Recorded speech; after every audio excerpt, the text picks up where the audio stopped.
My name is Morgan Lawrence, 30 years old and currently watching my perfectly crafted facade crumble at my younger sister's wedding. 3 months ago, Nathan shattered my heart after 5 years together, but today was supposed to be about Rebecca's happiness, not my broken pieces. Instead, I found myself at an empty table tucked behind a column while my ex paraded his new girlfriend at a prime spot near the head table.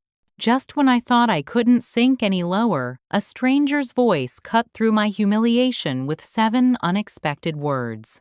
Before I tell you how this nightmare turned into something magical, drop a comment about your most awkward wedding experience, and don't forget to subscribe if you want more stories about finding love in unexpected places. Rebecca and I grew up sharing everything: clothes, secrets, dreams. Despite being 2 years apart, people often mistook us for twins with our matching chestnut hair and hazel eyes. The Lawrence sisters, inseparable. At least that's what I thought until today. When Nathan ended our 5-year relationship 3 months ago, I was blindsided.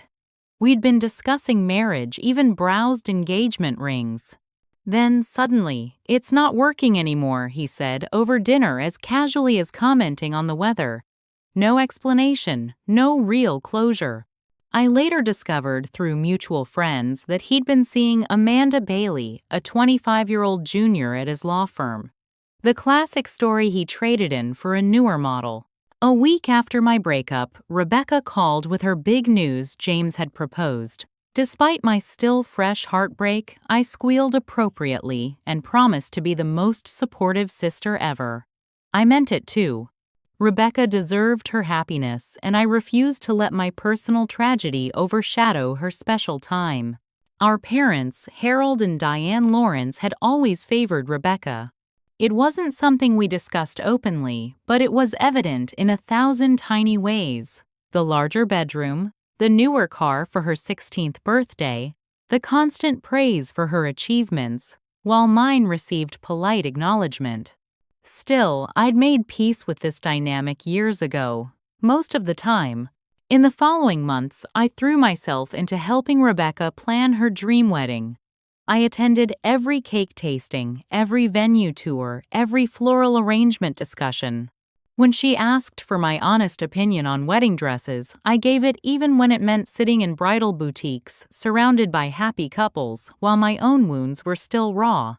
Being useful helped distract me from my heartache. As the wedding approached, I started feeling genuinely excited.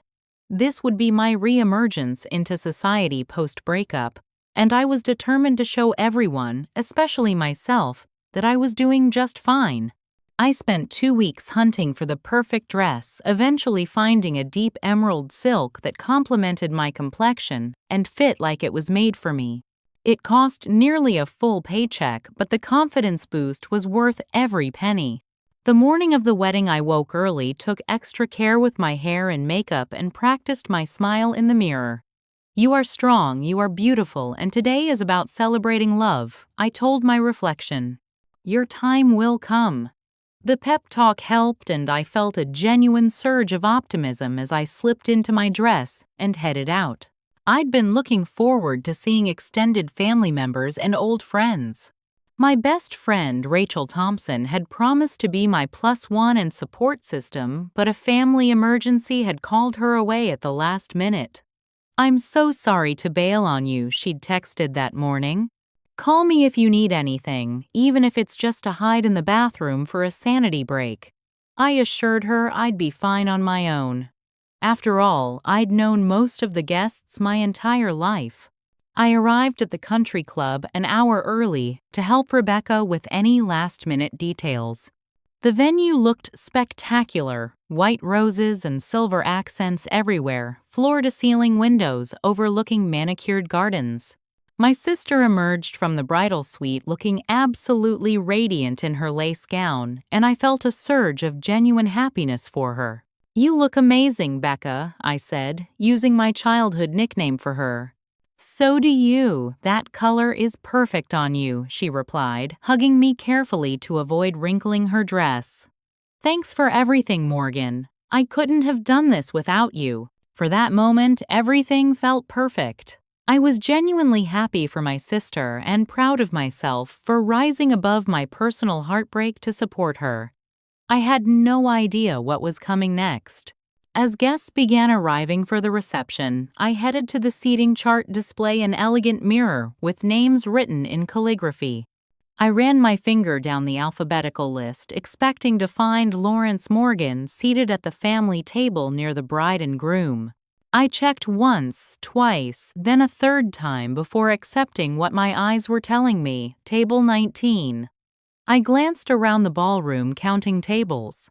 Table 19 was in the far corner, partially obscured by a decorative column. The reject table, essentially. Looking for your seat, Stephanie Davis, the wedding planner, appeared beside me with her clipboard and permanent smile. Yes, there must be a mistake. I'm seated at table 19. Something flickered across Stephanie's professionally composed face, discomfort, perhaps even pity. There were some last-minute adjustments to accommodate everyone, she said, not quite meeting my eyes. I believe your mother approved the final arrangement yesterday. Before I could probe further, I overheard my mother's distinctive voice behind a nearby flower arrangement. We simply had to make adjustments. It was all very last minute, but we did what we had to do. My stomach sank. This wasn't a mistake. It was deliberate. My own parents had banished me to the wedding equivalent of Siberia. I didn't have time to confront my mother as the ceremony was about to begin. I took my place in the second row, reserved for immediate family, and tried to focus on the moment. The string quartet began playing Pachelbel's Canon and the procession started. Everything was picture perfect, the bridesmaids in silver, the groomsmen looking sharp in charcoal suits. Then, Rebecca appeared on our father's arm and collective gasps rippled through the audience. I smiled genuinely momentarily, forgetting my seating arrangement confusion. Then I spotted him in the crowd, Nathan. My ex-boyfriend was here at my sister's wedding. My breath caught in my throat. Rebecca had mentioned inviting him and a guest weeks ago, but I'd assumed he would decline. Nathan and James weren't even particularly close. Throughout the ceremony, I kept my composure while my mind raced. I caught Nathan glancing at me several times, a petite blonde beside him who I presumed was Amanda. Each stolen look felt like a fresh cut, but I focused on the ceremony, on Rebecca's joy as she and James exchanged vows. After the I-do's in the recessional, I sought out my mother during the transition to the reception. I found her directing staff about centerpiece placements, looking elegant in her navy mother of the bride dress. "Mom, can I talk to you for a second about the seating chart?" She barely glanced at me. "Not now, Morgan. We're in the middle of the transition. It will just take a second." I noticed I'm at table 19, not with the family. She sighed, finally turning to face me. It was a last-minute adjustment. We had to accommodate several unexpected acceptances. But I'm immediate family. Why would I be seated away from everyone? Morgan, please be mature about this. It's your sister's day, not yours. Her tone carried the same dismissive quality I'd heard throughout my childhood. Table 19 needs someone responsible to anchor it. It's mostly your father's great aunts. I wanted to argue further but knew it would only lead to being labeled dramatic. I nodded stiffly and walked away, heading toward the reception entrance. That's when I saw them. Nathan and Amanda were being seated at table 3, one of the premium tables near the wedding party. As I watched in disbelief, my cousin Allison approached. "Hey Morgan," she said, her expression sympathetic. "That seating chart is something else, huh? Did you know Nathan would be here?" And seated so prominently. Allison bit her lip. "I overheard Aunt Diane talking to the wedding planner yesterday. Apparently, Rebecca didn't want any awkwardness between you and Nathan, so they thought it would be better to keep you separated. By putting him at a prime table and me in the corner, I think James's parents insisted he be seated with the other law firm partners. Politics, you know." The realization hit me like a physical blow. My sister had prioritized her new husband's work connections over my dignity, and my parents had allowed it. As I moved through the cocktail hour, I caught sympathetic glances and whispers. My mother's friend Judith Reynolds patted my arm as she passed. "Staying strong, dear, good for you." Carol Adams, another of my mother's bridge club friends, wasn't as subtle. "Such a shame about you and Nathan. And did you see who he brought? Barely looks old enough to order champagne." I smiled painfully and moved on, my cheeks burning. This was going to be a very long night. The cocktail hour ended and guests began finding their assigned tables for dinner. I approached table 19 with growing dread. 5 place settings, white folded napkins perfectly arranged, and not another soul in sight. The table was indeed tucked behind a large decorative column, with a partial view of the dance floor and head table. I sat down and waited, checking my phone to look occupied. Maybe the other guests at my table were just mingling longer, enjoying the open bar. 10 minutes passed. 15. The servers began bringing out the first course, and still no one joined me. Finally, a server approached. "Excuse me, miss, the other guests assigned to this table have sent their regrets. Mrs. Lawrence said to let you know." Of course they had. Great Aunt Edna was 93 with a hip replacement. Uncle Robert's wife's mother probably couldn't make the long drive. And now I was completely alone at a table for 5. I stood up, determined not to sit by myself through dinner. I would mingle, float between tables, be charming and unbothered. But as I approached a cluster of family friends, their conversation died awkwardly. Morgan Honey, my mother's friend Carol, said too brightly, "We were just saying how lovely the ceremony was." "It was beautiful," I agreed. "And you're holding up so well," Judith added with that same sympathetic head tilt I was growing to despise. Being alone at a wedding can be so hard, especially when your ex is here with his new girlfriend. "I'm fine, really," I said, trying to keep my smile from faltering. "If you'll excuse me, I see someone I need to speak with." I retreated only to bump directly into Kimberly Porter, my childhood tormentor, who had somehow remained in my extended social circle into adulthood. She looked perfect in a pink sheath dress, diamonds glittering at her ears. "Morgan Lawrence. I heard you'd be here alone." Her emphasis on the last word made it clear nothing had changed since high school. "Such a shame about you and Nathan. He and Amanda make such a striking couple, don't they? So where are you sitting?" "I'm at table 5 with the Wilsons." "I'm at table 19, I admitted, hating how small my voice sounded. Kimberly's eyebrows rose. "All by yourself? Oh, sweetie." Her false sympathy was worse than outright cruelty. "If you get too lonely back there behind that column, you can always come say hi. Though we're pretty full with the seating arrangement." I mumbled an excuse and fled to the bathroom, locking myself in a stall as tears threatened to ruin my carefully applied makeup. I pulled out my phone and called Rachel. "It's worse than I imagined," I whispered when she answered. "I'm at a table completely alone. Nathan is here with Amanda, and they're seated at one of the best tables. Everyone is either ignoring me or pitying me." "That's horrible. Can you talk to Rebecca? Or just move to another table?" "Rebecca is busy being the bride, and moving would cause a scene. I just have to get through this." "You can do this. You're Morgan Lawrence, and you've survived worse. Hold your head high." Rachel's pep talk helped momentarily, but when I returned to the reception, everyone was already seated for dinner. I had no choice but to return to my solitary table. As I made my way across the ballroom, I felt countless eyes tracking my progress. The poor, pathetic sister of the bride dumped, and now dining alone. The first course arrived, a delicate salad that I could barely swallow past the lump in my throat. From my position, I had a clear view of Nathan and Amanda.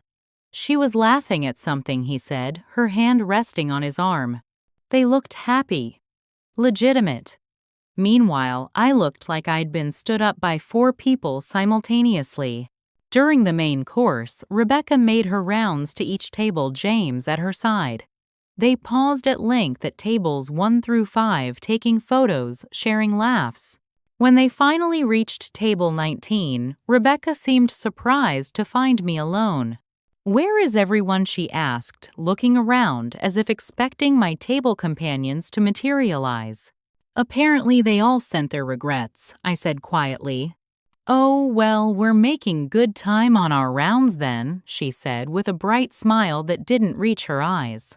She gave me a quick kiss on the cheek and they moved on to table 20, spending twice as long there.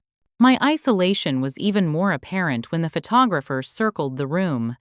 He lingered at each table, capturing laughing groups and couples. When he reached table 19, he hesitated, camera lowered. "Just you?" he asked. "Just me," I confirmed. He quickly snapped what felt like a pity photo and moved on. I imagined how it would look in the wedding album: 25 photos of happy groups and one of me alone in a sea of empty chairs. During dessert, my cousin Allison stopped by, sitting in one of the empty chairs beside me. "This is ridiculous," she said, looking around at my empty table. "Did you know this would happen?" I shook my head. "I heard more," she continued, lowering her voice.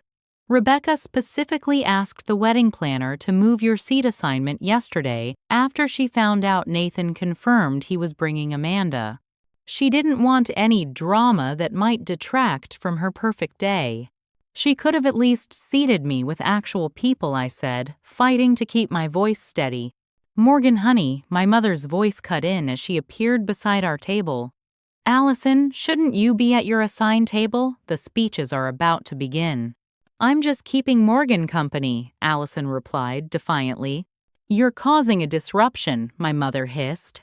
"Return to your seat." Allison squeezed my hand before leaving. My mother remained straightening an already perfect centerpiece. "Was it true?" I asked quietly. "Did Rebecca deliberately isolate me because of Nathan?" My mother's silence was answer enough. She finally said, "Your sister wanted her day to be perfect. You'll understand when you get married." Then she was gone back to the family table where she belonged. The toasts began. Champagne was poured at every table. The server hesitated at mine, then poured a single glass. I watched everyone clink glasses, celebrate love, while I sat in my corner alone.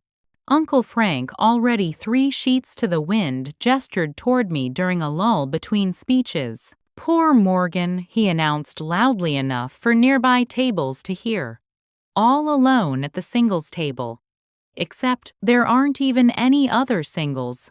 Nervous laughter rippled through the section. I wanted the floor to open up and swallow me whole. Number. Part 5.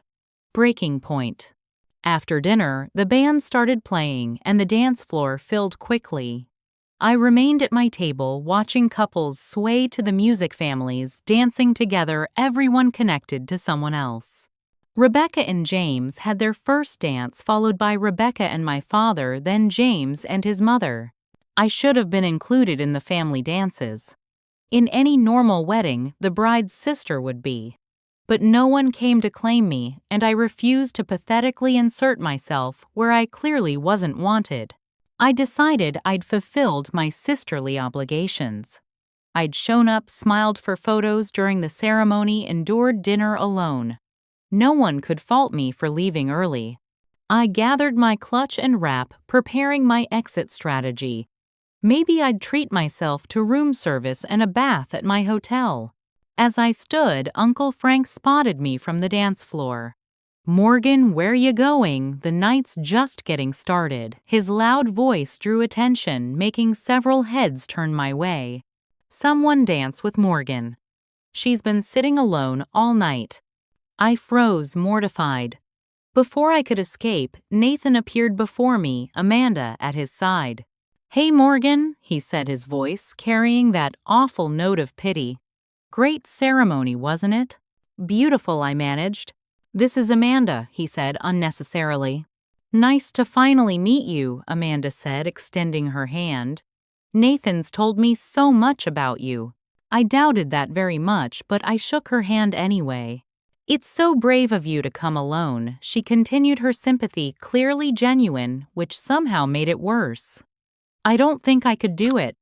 Weddings are so couple-oriented." "I'm fine," I said automatically. "You know," Morgan Nathan said in the same tone he'd used to explain simple concepts to me during our relationship, "you should really try putting yourself out there again, like I did with Amanda. There's someone for everyone." Amanda beamed up at him, adoringly, completely oblivious to how condescending he was being. "Thanks for the advice," I said, my voice tight. "If you'll excuse me, I need some air." I walked away as steadily as I could, heading toward the exit. Tears blurred my vision, but I refused to let them fall. Not here, not where anyone could see.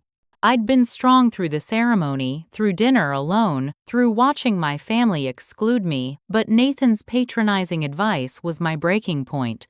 I detoured to the bar, deciding I deserved one last drink before my escape.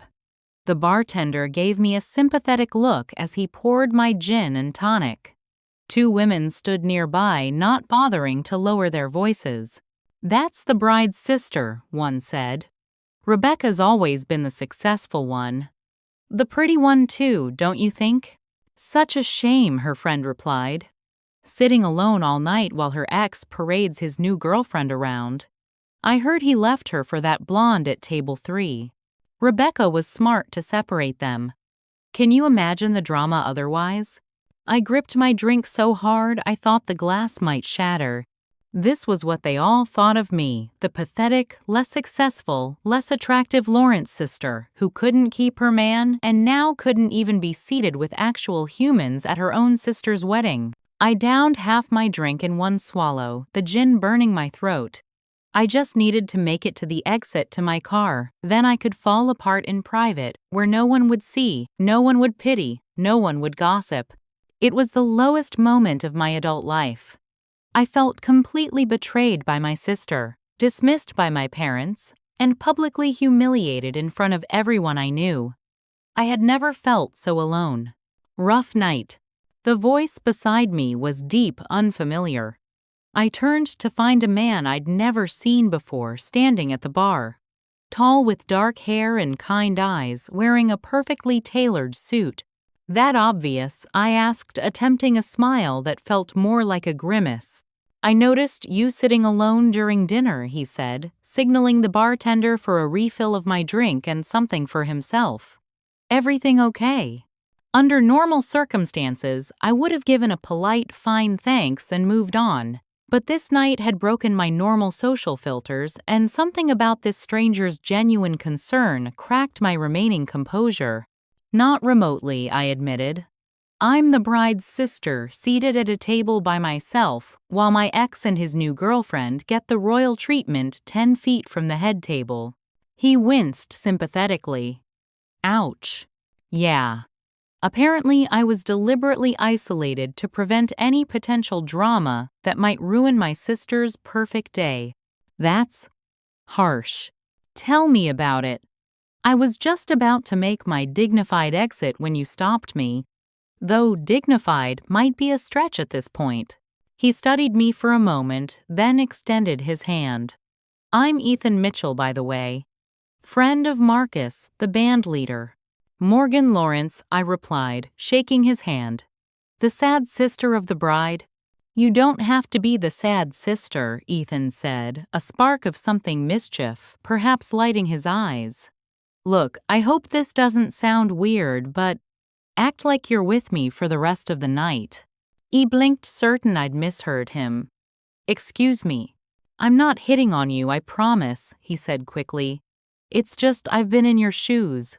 My brother's wedding 3 years ago, my ex was a bridesmaid, and I was seated at the kids' table because they ran out of room. Despite everything, I laughed. The kids' table? Seriously.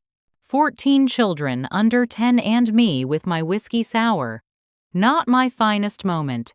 His smile was warm, infectious. A friend saved me that night. Pretended we'd been dating secretly for months. Completely changed the dynamic. I hesitated, eyeing the exit that had been my destination moments ago, I don't know. Look, you have 3 options, Ethan said. 1. Leave now and let them think they got to you. 2. Continue sitting alone and enduring the pity parade. Or 3. Come back in with me, have some fun, and change the narrative. Put that way, option 3 suddenly seemed appealing. What did I have to lose? My dignity was already in tatters. What's our story? I asked, surprising myself. Ethan's smile widened. We met. Where coffee shop is too cliché. Bookstore, I suggested, feeling a strange flutter of excitement. Used bookstore downtown. We reached for the same vintage copy of The Great Gatsby, he finished. But I let you have it because it was my favorite book in high school and I'd lost my copy. And I asked for your number to make up for the fact that I'd dog-eared page 49. I felt myself smiling genuinely for the first time that night. We've been dating 3 months, but kept it quiet because you were taking things slow after a bad breakup, he supplied. And I travel a lot for work. I'm an architect, he added. In real life, I mean. Convenient. That's actually believable. I took a deep breath, feeling a surge of something like courage. Are you sure about this? You don't know me. Sometimes strangers are exactly what we need, Ethan said. Besides, Marcus owes me a favor and the band has at least 3 more hours of playtime. Might as well make the most of it. Something in his easy confidence was contagious. I found myself nodding, finishing my drink in one swallow. Okay. Let's do this. First things first, Ethan said, offering me his arm. No more hiding behind columns. Shall we dance Morgan Lawrence? As I took his arm, I felt a surprising sense of possibility, replacing the devastation of moments before. We shall, Ethan Mitchell. I had no idea then how much that split-second decision would change everything. Ethan led me onto the dance floor just as the band transitioned to a slow song. Couples around us moved closer together, swaying to the music. I felt a moment of awkwardness. We were still strangers after all, but Ethan kept a respectful distance while still making it clear we were together. So, Morgan Lawrence, tell me something real about yourself, he said as we moved to the music. Something real, I considered for a moment. I teach 3rd grade. I love it, but I come home with glitter in my hair more often than not. He laughed. I can think of worse occupational hazards. Your turn. Something real about Ethan Mitchell. I really am an architect, but I recently switched from corporate projects to affordable housing initiatives. Less money, more satisfaction. That's actually impressive, I said, surprised by his candor. Don't sound so shocked, he teased. Not all strangers at wedding bars have nefarious intentions. As we continued dancing, I became aware of shifting attention around us. Heads turned in our direction, whispers circulated. I caught Nathan doing a double take, his expression confused as he watched us. Your ex, Ethan asked, noting my gaze. That obvious. He keeps looking over like he's trying to place me. Should we give him something to really wonder about?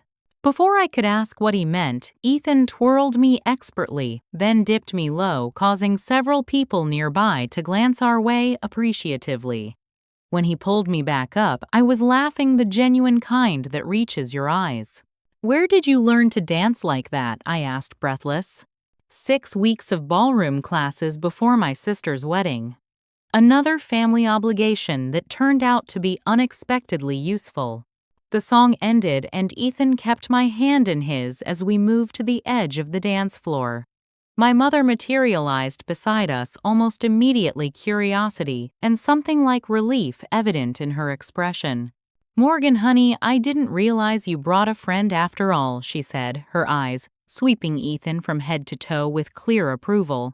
I felt a flicker of irritation at her sudden interest. Now that I wasn't alone, but Ethan squeezed my hand, gently reminding me of our plan.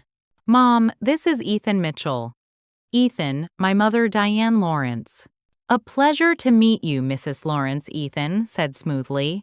Your daughter has told me so much about you. The wedding is beautiful. Rebecca looks just like you. My mother practically preened at the compliment. How lovely to meet you. How do you know, Morgan? I jumped in with our rehearse story. We met at that used bookstore downtown Bookmark. 3 months ago. 3 months, my mother's eyebrows rose. You never mentioned. We wanted to keep things quiet, Ethan explained. I travel frequently for work, and Morgan wanted to focus on Rebecca's wedding preparations. Well, I'm delighted, my mother said, her entire demeanor transformed from the dismissive attitude she'd shown me earlier. You must come join us at the family table. There's plenty of room. I exchanged a glance with Ethan, silently communicating. Actually, Mom, we're fine where we are. Ethan's friend Marcus is the band leader, so we want to stay close to the music. Marcus is a friend of yours. My mother looked even more impressed. Such a talented group. As if on cue, Marcus caught Ethan's eye from the stage and gave a subtle nod of recognition. Ethan returned it casually, solidifying our story. My mother insisted on introducing Ethan to my father before reluctantly letting us go. As we walked away, I whispered, "Thank you for that." She completely changed her tune the moment she thought I had a date. People often do, Ethan replied. Shall we continue giving them something to talk about? We returned to the dance floor, moving together with increasing comfort. Each song blended into the next, our conversation flowing effortlessly. I learned that Ethan had grown up in Boston, had a rescue dog named Fitzgerald, after the author naturally, and made furniture as a hobby. I found myself sharing stories about my students, my apartment renovation disaster, and my dream to write children's books someday. The wedding photographer who had skipped my table during dinner now seemed determined to capture us from every angle. You two make a gorgeous couple, he said, adjusting his lens. Mind if I get a few more shots? I caught Rebecca watching us from across the room, her expression a mixture of surprise and something else, guilt perhaps. She whispered something to James, who glanced our way with interest. Kimberly Porter Ever, the opportunist, sauntered over during a break between songs. Morgan, aren't you going to introduce me to your friend? Her eyes traveled over Ethan appreciatively. Kimberly, this is Ethan Mitchell. Ethan Kimberly is an old acquaintance from school. Lovely to meet you, Ethan said politely, his arm remaining firmly around my waist. Morgan was just about to show me the garden terrace. I hear the view is spectacular. Oh, I'd be happy to show you both, Kimberly began. Another time, perhaps, Ethan said smoothly, already guiding me away. Once out of earshot, he whispered, Not a fan. She made high school a special kind of hell, I admitted. Thank you for the rescue. All part of the service, he said with a wink. We continued dancing, talking, laughing. I was vaguely aware of Nathan watching us, of my parents, pointing us out to relatives of Rebecca, making her way toward us several times only to be intercepted by other guests. But for the first time that night, I wasn't focused on any of them. The tables had turned. Instead of being the object of pity, I was now the subject of curiosity and, dare I say, envy. The beautiful sister of the bride with her handsome, attentive date, the transformation was so complete it felt almost surreal. Want to step outside for a minute, Ethan suggested after several dances. It's getting warm in here. I nodded, realizing I was indeed flushed from dancing and the emotional roller coaster of the evening. As we headed toward the terrace doors, I felt a surge of gratitude toward this stranger who had so completely changed the course of my night. Thank you, I said simply. For all of this. Ethan's smile was warm, genuine. The night's not over yet, Morgan Lawrence. But you're very welcome. The terrace was illuminated by strings of fairy lights, the October evening just cool enough to be refreshing after the heat of the dance floor. We found a quiet corner with a stone bench overlooking the gardens, the music from inside providing a pleasant backdrop. So Ethan said as we sat down, architect by day, wedding savior by night. What's your real story? I laughed. You first. How does one become a professional wedding savior? Pure luck, he admitted. Marcus and I were college roommates. He got into music. I got into designing buildings, but we stayed close. His band plays a lot of weddings, and sometimes I tag along when I need a night out. Free food, good music, and occasionally the chance to rescue a damsel in distress. I'm hardly a damsel, I said, though, without any real bite. No, he agreed, studying me in the soft light. You're much more interesting than that. Something about his direct gaze made my heart beat a little faster. Your turn to ask a question, I said, deflecting. Tell me about your family. The real story, not the polite version. I hesitated, then found myself opening up. Classic middle child syndrome, except I'm the oldest of two. Rebecca was always the favorite, prettier, more social, better at being the daughter my mother wanted.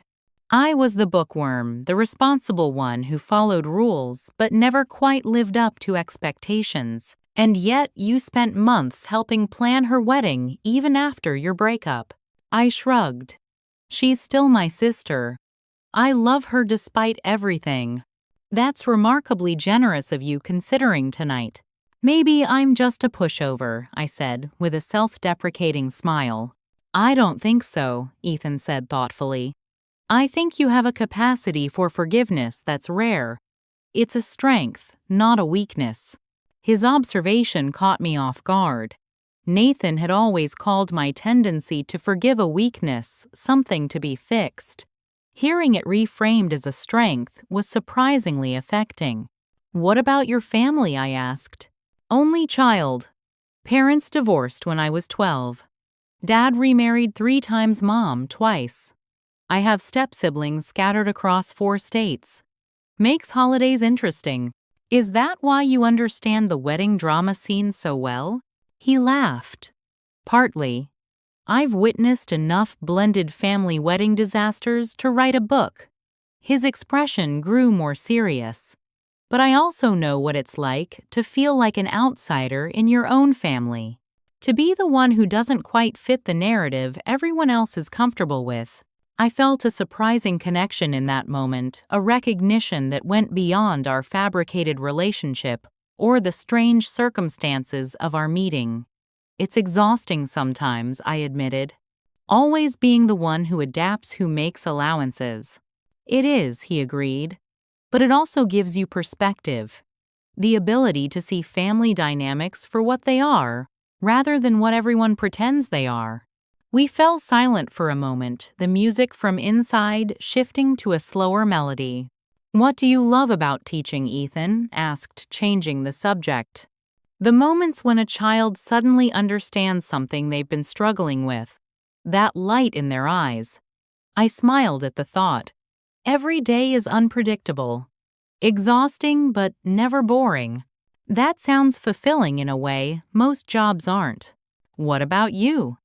Why the switch to affordable housing projects? Ethan looked out over the gardens. I spent 7 years designing luxury condos and corporate headquarters that most people will never set foot in. One day, I realized I was using my skills to make rich people richer. Now, I design spaces that change lives, community centers, affordable housing that's actually beautiful and functional. Less money, more satisfaction, I quoted his earlier words. Exactly. He turned back to me. Life's too short to do work that doesn't matter. Our conversation flowed effortlessly from there, books we loved, places we'd traveled, dreams we still harbored. I learned that Ethan had backpacked through South America after college, that he built custom furniture from reclaimed wood, that he volunteered teaching architecture to high school students in underserved communities. I found myself sharing things I rarely talked about: my collection of vintage children's books, my secret ambition to write my own someday, the month I'd spent in Italy studying art history during college. The more we talked, the more the evening's earlier humiliations receded, replaced by a growing sense of connection with this stranger, who somehow didn't feel like a stranger anymore. Can I ask you something personal? Ethan said, after a lull in conversation. After everything I've already told you, sure. Why do you think your breakup hit you so hard? Was it Nathan specifically, or what he represented? I considered the question, appreciating that he didn't shy away from difficult topics. Both, I think. We were together 5 years. I thought we were heading toward marriage. The shock of it ending so suddenly made me question everything: my judgment, my worth, my future. Do you still love him? I thought I did, I said slowly, realizing the truth as I spoke it. But watching him tonight with Amanda, I felt nothing. No jealousy, no longing. Just annoyance at his condescension. I laughed softly.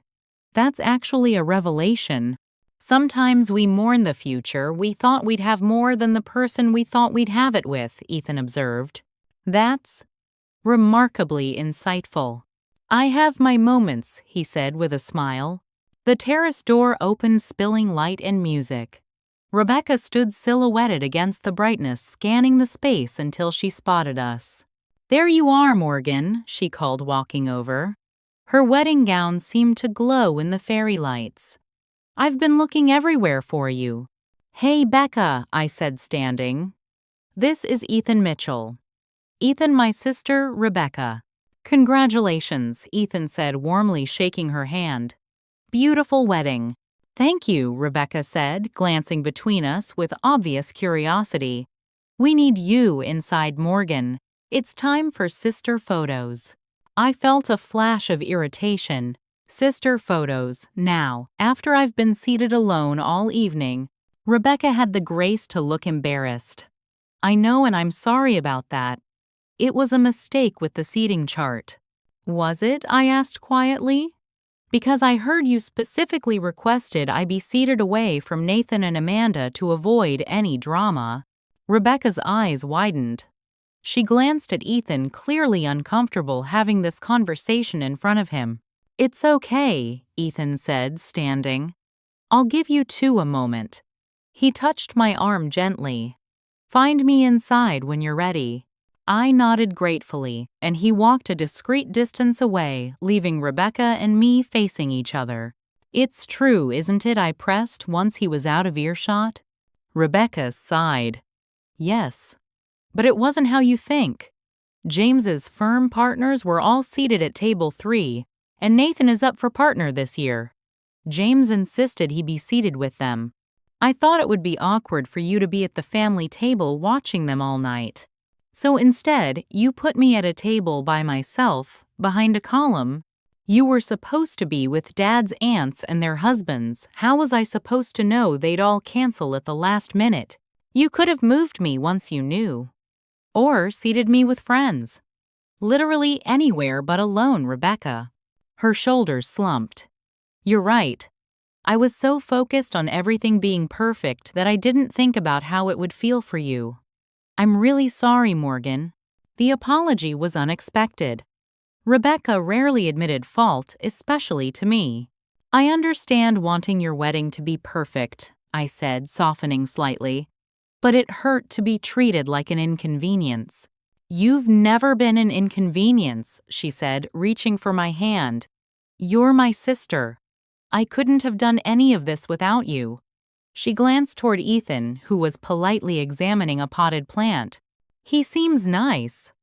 Why didn't you tell me you were seeing someone?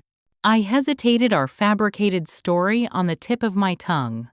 But the genuine connection I'd formed with Ethan over the past hour made the lie suddenly uncomfortable. It's new, I said instead. We're still figuring it out. Rebecca smiled. Well, he seems great. And much better than Nathan ever was, if you want my honest opinion. I laughed, surprised. Really, you never said anything. You were happy, so I kept my mouth shut. But Nathan always made everything about him. This guy actually seems to listen when you talk. She squeezed my hand. So sister photos, please, Mom will kill me if we don't have them for the album. I nodded, feeling a weight lift as we reached a new understanding. Let me just tell Ethan I'll be back. Rebecca watched me walk over to him, a small smile playing on her lips. "Everything okay?" Ethan asked quietly when I reached him. "Better than expected, actually. I need to do some family photos. Will you be here when I get back?" "I'll be waiting at our table," he promised with a smile that made my heart flutter. I rejoined Rebecca, and as we walked back inside hand in hand, I felt a strange mix of emotions lingering: hurt, new forgiveness, and an unexpected anticipation about returning to Ethan afterward. What had begun as a ruse now felt like something with potential, something real. The night had taken yet another unexpected turn. The sister photos took longer than expected. What started as a few quick shots turned into an impromptu family photo session, with my parents insisting on various combinations and the photographer taking full advantage of the golden opportunity. Throughout it all, I maintained my composure, even smiling genuinely in several shots. When we finally finished, my mother pulled me aside. "Morgan, why didn't you tell us about Ethan? We would have adjusted the seating arrangements." I bit back a sarcastic response. "It didn't seem important at the time." "Well, he seems lovely. Handsome, successful, clearly smitten with you." "Mom, we're still getting to know each other. Please don't start planning another wedding just yet." She laughed, patting my cheek affectionately. "I'm just happy to see you moving on, dear." After Nathan, we were all so worried.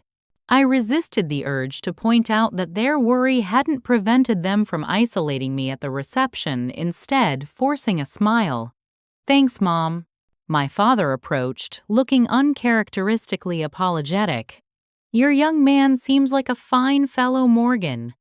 Much better than that Nathan character. It was the closest thing to an apology I was likely to get from him, so I accepted it with a nod.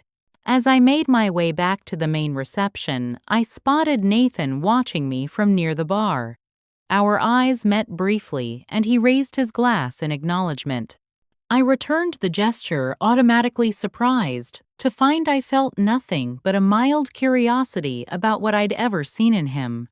Ethan was waiting at our table as promised, chatting easily with Marcus during a band break. He stood when he saw me approaching, his smile warming something inside me. "How were the photos?" he asked as I reached him. "Surprisingly not terrible," I admitted. "Rebecca and I had a good talk." "I'm glad." He nodded toward the dance floor. "One more dance before they wrap up?" The band was playing something slow and sweet couples swaying together intimately. I nodded, allowing Ethan to lead me onto the floor. This time he held me closer, and I found myself relaxing into his embrace. "Thank you for tonight," I said quietly.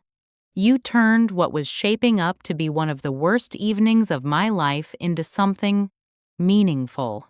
"The pleasure was entirely mine," he replied. "It's not every day I get to dance with the most interesting woman in the room." Smooth talker, I teased, but I felt myself blushing. "I mean it, Morgan. Our conversation on the terrace. I wasn't acting. I'd like to see you again. For real, not as part of some wedding ruse." My heart skipped. "I'd like that too." As the song ended, the wedding planner announced it was time for the bouquet toss. I tried to hang back, but Rebecca spotted me and waved me forward insistently. Reluctantly, I joined the cluster of single women. "Ready, ladies," Rebecca called, turning her back to the group. 1, 2, 3.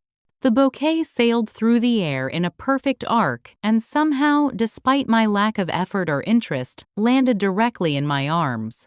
A cheer went up from the crowd, and Rebecca turned grinning widely when she saw I'd caught it.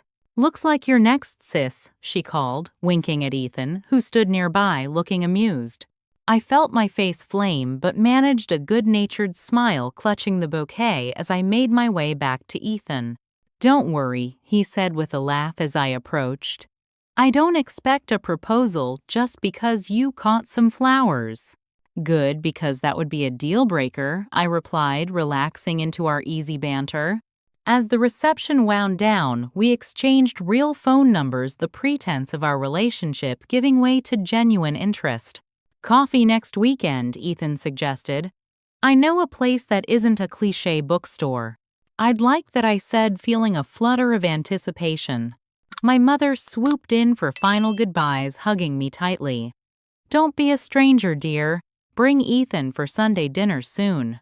I promised non-committally, knowing I'd need time to process the events of the evening before subjecting Ethan or myself to a formal family dinner.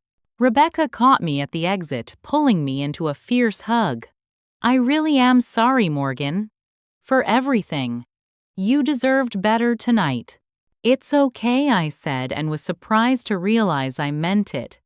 It all worked out in the end. He's cute, she whispered, glancing at Ethan, who waited politely a few steps away. Don't let this one get away. We'll see, I said, but I was smiling.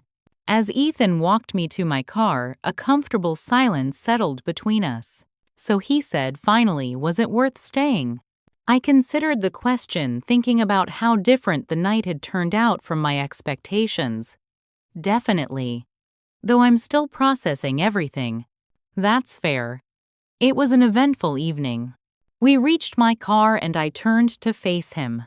Thank you again, Ethan, for saving me from the pity party and turning the night around. Thank you for taking a chance on a stranger, he replied. Not everyone would have been brave enough to do that.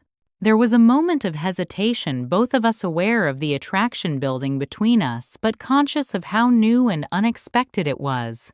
Finally, Ethan leaned forward and placed a gentle kiss on my cheek. I'll call you tomorrow, he promised. For real. I'll answer, I replied with a smile. For real. As I drove home that night, I reflected on the extraordinary turn of events. What had begun as one of the most humiliating experiences of my life had transformed into something unexpected and promising. The next morning, I woke to a text from Ethan. In case you thought last night was a dream, coffee still on for Saturday. I replied immediately, wouldn't miss it. True to his word, we met for coffee the following weekend, and then dinner the weekend after that. Each date revealed new layers of compatibility, new reasons to look forward to seeing him again.